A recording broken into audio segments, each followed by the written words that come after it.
ഈ വീട് പല തലമുറകളെയും കണ്ടിട്ടുണ്ട് എന്റെ മോനെ. നീ അവരുടെ കഥകൾ ഓർക്കണം. കാൽച്ചിലമ്പിന്റെ പേരിൽ നിരപരാധിയായ തന്റെ ഭർത്താവിനെ കൊന്ന പാണ്ഡ്യരാജാവിനെയും വംശത്തെയും തന്റെ പാതിവൃത്യ ശക്തി കൊണ്ട് കത്തിക്കരിച്ചു കളഞ്ഞ കണ്ണകി ദേവിയുടെ കഥ.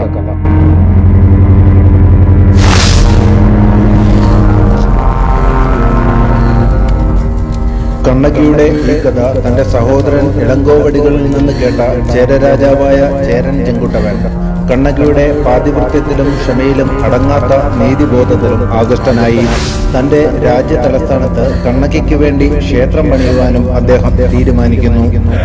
രാജഗുരുവിന്റെ കൽപ്പന പ്രകാരം കണ്ണകിയുടെ വിഗ്രഹം പണിയേണ്ടത് ഹിമാലയ സാനുക്കളിൽ നിന്നുള്ള അതിവിശിഷ്ടമായ കല്ലിലാണെന്ന് അറിഞ്ഞ ചേരൻ ചെങ്കുട്ടവൻ പവിത്രമായ ശില എടുക്കുന്നതിനു വേണ്ടി ഹിമാലയത്തിലേക്ക് യാത്ര ചെയ്യുവാൻ തീരുമാനിക്കുന്നു.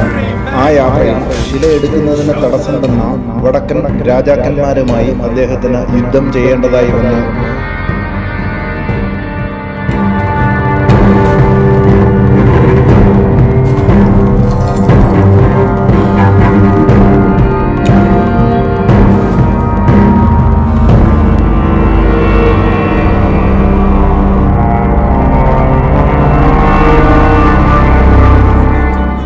ആ യുദ്ധത്തിൽ രാജാക്കന്മാരെ എല്ലാം പരാജയപ്പെടുത്തിയതിനു ശേഷം വിജയശ്രീലാളിതനായി ശിലയുമായി വഞ്ചിനാട്ടിൽ അദ്ദേഹം തിരിച്ചെത്തി.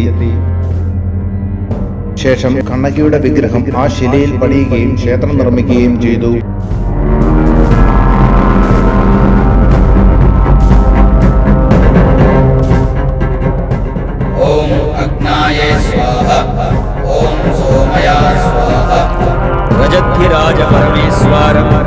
അന്ന് ചേര രാജാവ് തന്റെ ആസ്ഥാനമായ വഞ്ചിനാട്ടിൽ സ്ഥാപിച്ച ആ ക്ഷേത്രമാണ് ലോകം അറിയപ്പെടുന്ന കൊടുങ്ങല്ലൂർ ശ്രീ കുരുംബ ഭഗവതി ക്ഷേത്രം എന്നാണ് പറയപ്പെടുന്നത്.